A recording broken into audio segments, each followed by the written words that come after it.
Everyone thinks life begins the day you're born, but Nietzsche would laugh at that idea. He believed your real life doesn't start until one thing happens: the moment you stop living by the expectations of others and start creating yourself. Most of us don't actually live. We perform. We live to please parents, follow traditions, obey society's rules, and fit into molds we didn't choose.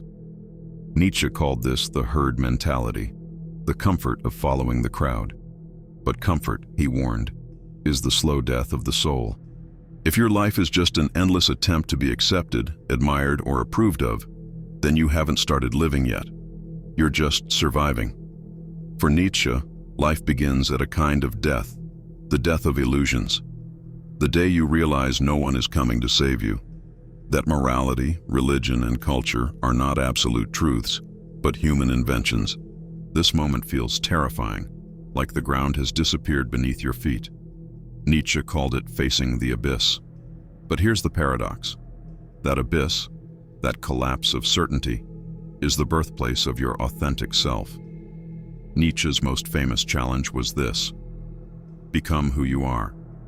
It sounds simple, but it means breaking away from everything you've been told you should be. It means stripping away borrowed values and building your own.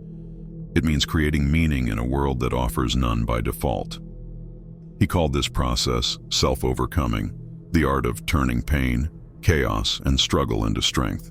Because only through struggle do you carve out the truth of who you are. Your real life begins the moment you stop being afraid of rejection. Nietzsche knew that anyone who dares to live authentically will face criticism, loneliness, even hostility. But he saw this as a sign of growth. If you're being attacked, it means you're no longer invisible. You've stopped living as a copy and started living as a creator. The courage to be disliked, to stand alone if necessary, that's the price of true freedom. Nietzsche's ultimate vision of real life was the Übermensch, the person who rises above herd thinking, who doesn't need permission to live, who transforms their life into a work of art.